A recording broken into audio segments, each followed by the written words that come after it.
Bonjour à tous et toutes. Je suis thérapeute spécialisé dans l'accompagnement des couples et des victimes de violences conjugales. Aujourd'hui, je souhaite aborder avec vous un sujet particulièrement important et sensible, les violences conjugales et les comportements toxiques dans les relations intimes.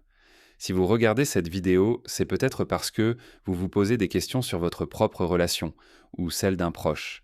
Peut-être ressentez-vous que quelque chose ne va pas, sans pour autant arriver à mettre des mots sur ce que vous vivez. Sachez que vous n'êtes pas seul et que reconnaître ces comportements est déjà un premier pas vers la protection et la guérison.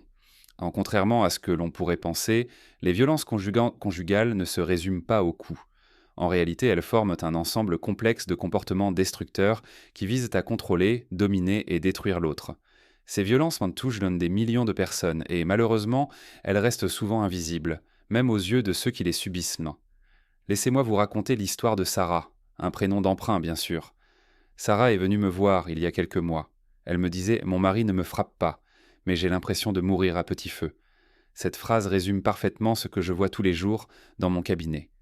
La violence la plus destructrice n'est pas toujours celle qui laisse des bleus. Commençons par déconstruire une idée reçue. La violence conjugale ne se limite pas à la violence physique. En réalité, elle prend de nombreuses formes et, paradoxalement, les plus destructrices qui en sont souvent les moins visibles. La violence psychologique est probablement la plus insidieuse de toutes. Elle agit comme un poison lent qui s'infiltre dans l'esprit de la victime, détruisant peu à peu sa confiance en elle et sa perception de la réalité. Imaginez un instant que votre réalité soit constamment remise en question. Que tout ce que vous pensez savoir sur vous-même, sur votre relation, sur le monde qui vous entoure, soit systématiquement contesté par la personne qui partage votre vie. C'est exactement ce qui se passe avec ce qu'on appelle le bombardement d'amour au début d'une relation toxique. Au commencement, tout semble parfait. L'agresseur submerge sa victime d'attention, de compliments excessifs, de cadeaux et de déclarations d'amour démesurées. Sarah me racontait « Les premières 2 semaines avec Marc étaient à des magiques. Il m'appelait 10 fois par jour, m'envoyait des fleurs au bureau, me disait que j'étais la femme de sa vie. Jamais personne ne m'avait autant aimé. » Cette phase crée une dépendance émotionnelle intense, mais en réalité, c'est un piège qui se referme, car une fois ce lien établi, l'agresseur commence à distordre la réalité de sa victime. C'est ce qu'on appelle le gaslighting, ou détournement cognitif. Cette technique consiste à faire douter la victime de sa propre réalité. L'agresseur nie des faits qui se sont produits, minimise sa violence, remet en question la mémoire de sa victime. Tu exagères, ça ne s'est pas passé comme ça. Tu t'inventes des histoires. Sarah m'expliquait, quand Marc me criait dessus, le lendemain, il me disait qu'il avait juste haussé le ton. Quand je lui montrais mes bleus sur le bras, il me disait que j'étais fragile, que c'était rien. Progressivement, j'ai commencé à douter de ma propre mémoire. Est-ce que j'exagérais vraiment ? Voilà comment fonctionne cette manipulation. Progressivement, la victime perd confiance en sa propre perception du monde. Mais la violence psychologique ne s'arrête pas là. Il y a aussi ce qu'on appelle les complimardes, ces faux compliments qui cachent des insultes. Tu es belle, mais tu serais encore plus belle si tu perdais 100 quelques kilos. Tu es intelligente, mais parfois tu dis vraiment n'importe quoi. Ces phrases créent une confusion terrible. La victime ne sait plus si elle doit se sentir valorisée ou humiliée.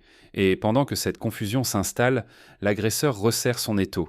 Il utilise la manipulation émotionnelle, la privation d'affection comme punition, et surtout il isole sa victime. L'isolement social est l'une des armes les plus efficaces des agresseurs. Ils coupent progressivement leur victime de ses proches, de sa famille et de ses amis. Ils critiquent constamment son entourage, créent des conflits, montent la victime contre ses proches jusqu'à ce qu'elle se retrouve seule avec lui. Sarah me disait « Au début, Marc trouvait que mes amis étaient superficiels. Puis, il a commencé à critiquer ma famille, à dire que ma mère était intrusive. Petit à petit, j'ai arrêté de voir mes proches. J'avais honte de leurs remarques sur Marc, j'avais peur de créer des conflits. Et un jour, je me suis réveillée complètement seule. Bien sûr, la violence physique existe aussi, et elle s'installe souvent de manière progressive. Elle peut commencer par des gestes apparemment anodins, une poussée, une gifle pour rire, une poignée de bras trop ferme. Mais elle a tendance à s'intensifier avec le temps. L'agresseur teste les limites, observe les réactions, puis augmente progressivement la violence. La violence sexuelle, quant à elle, est souvent taboue. Beaucoup de victimes ne réalisent pas qu'elles peuvent être violées par leur propre conjoint. Le chantage sexuel, l'imposition d'actes non désirés, l'absence de consentement, tout cela constitue une forme de violence sexuelle, même dans le cadre d'une relation de couple. Et puis, il y a la violence économique, souvent négligée mais terriblement efficace. Elle consiste à contrôler les finances, à interdire à la victime de travailler, à cacher les revenus du foyer, à créer une dépendance financière. Cette forme de violence rend la fuite particulièrement difficile. Comment partir quand on n'a pas d'argent, pas de travail, pas d'indépendance économique? Maintenant, vous vous demandez peut-être: mais docteur, comment est-ce possible? Comment peut-on rester dans une relation si destructrice? C'est là qu'intervient ce que j'appelle le piège le plus cruel de la violence conjugale, son caractère cyclique. Car la violence conjugale n'est pas constante, elle suit un cycle très précis et c'est ce cycle qui rend si difficile la sortie de ces relations. Imaginez des montagnes russes émotionnelles. Ce cycle comprend trois phases distinctes. D'abord, la phase de tension. L'atmosphère devient électrique, l'agresseur est irritable, la victime sent que quelque chose va exploser. Elle marche sur des œufs, essaie de ne pas déclencher sa colère. Elle se dit: si je reste calme, si je ne le contrarie pas, peut-être que ça va passer. Cette phase peut durer des heures, des jours, parfois des semaines. Puis vient la phase d'explosion. L'acte de violence se produit. Coups, cris, humiliations, agressions sexuelles, l'agresseur perd le contrôle, même si, en réalité, il garde toujours un certain contrôle sur ses actes. Il ne frappe jamais sa femme devant son patron, par exemple. Il sait parfaitement où et quand être violent. Et puis arrivent les excuses. Cette phase de réconciliation, qu'on appelle aussi la lune de miel, est la plus perfide de toutes. L'agresseur redevient charmant, s'excuse, promet que cela ne se reproduira plus. Il peut même pleurer, supplier, offrir des cadeaux. Il redevient l'homme dont la victime est tombée amoureuse. Pardonne-moi, je ne sais pas ce qui m'a pris. Tu sais bien que je t'aime plus que tout. Sans toi, je ne suis rien.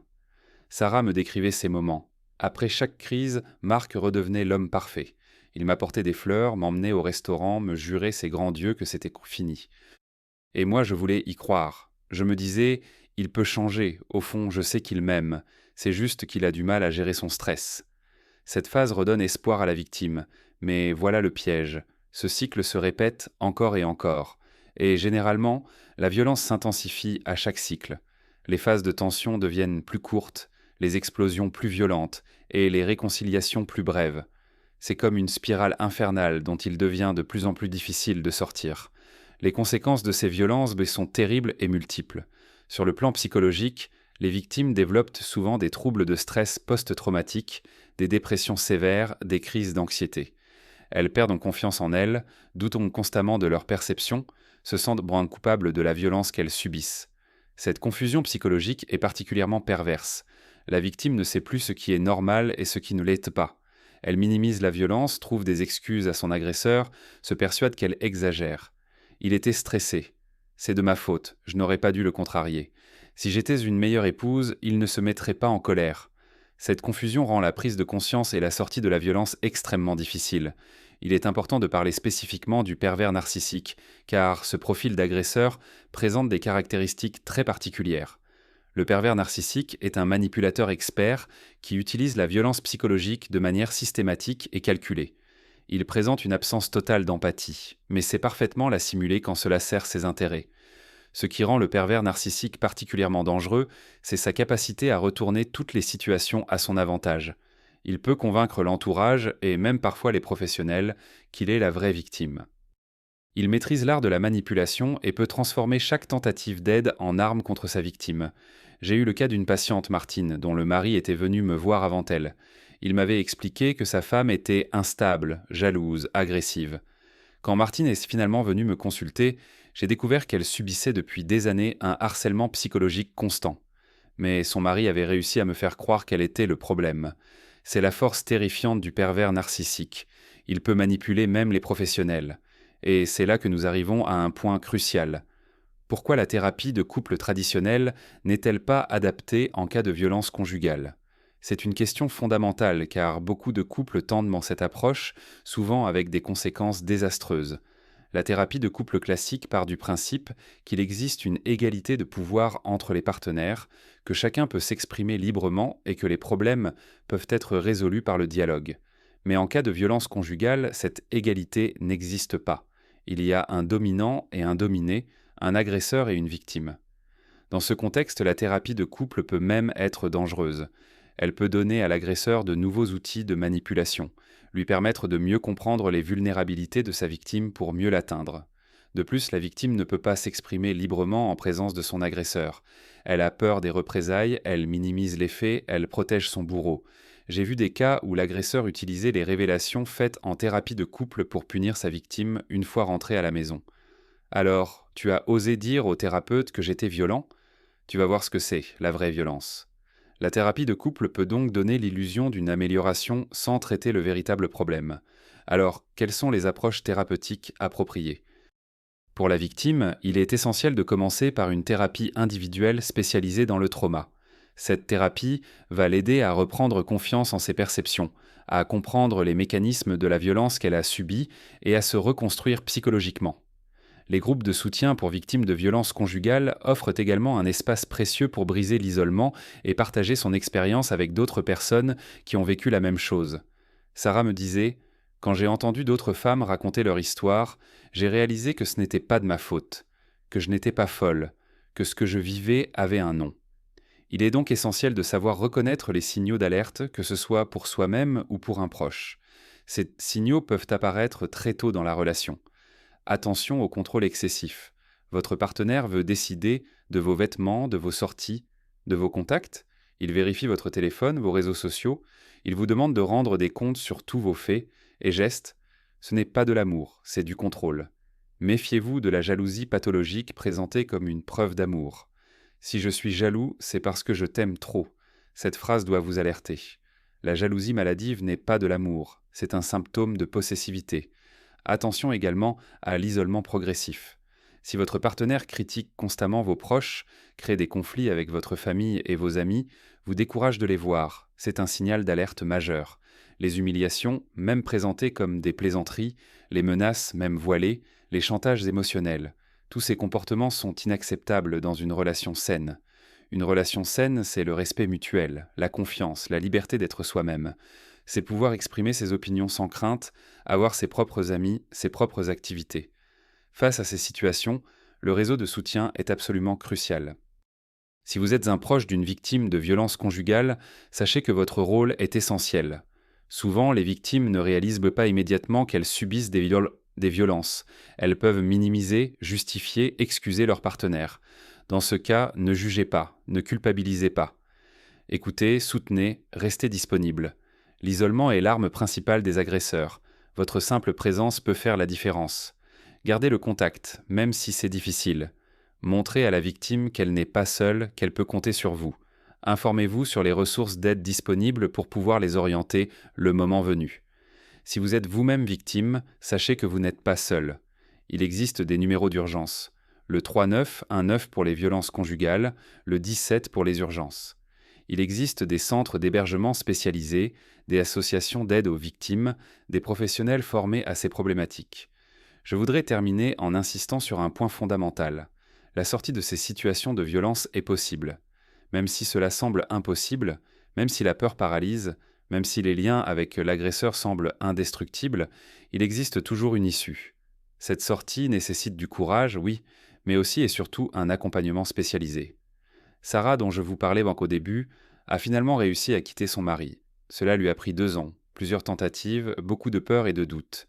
Mais aujourd'hui, elle a retrouvé sa confiance en elle, elle a reconstruit sa vie. Elle me disait récemment: « Docteur, je ne pensais pas que c'était possible de revivre. Aujourd'hui, je sais ce que c'est qu'une relation saine. Je sais que je mérite d'être respectée. Je peux vous assurer, en tant que thérapeute qui accompagne régulièrement des victimes de violences conjugales, que la reconstruction est possible, que la confiance en soi peut revenir, que l'amour de soi peut renaître, et que des relations saines, équilibrées et respectueuses peuvent exister. La violence conjugale n'est jamais normale, jamais acceptable, jamais justifiée. Peu importe les circonstances, peu importe les provocations supposées, peu importe les excuses de l'agresseur. Personne ne mérite d'être violenté physiquement ou psychologiquement. Si cette vidéo vous a touché, n'hésitez pas à la partager. L'information sauve des vies. Et si vous ou un proche vivez cette situation, n'attendez pas, demandez de l'aide. Vous méritez d'être respecté, aimé et protégé. Vous méritez une vie sans violence. Prenez soin de vous et n'oubliez jamais, vous n'êtes pas seul.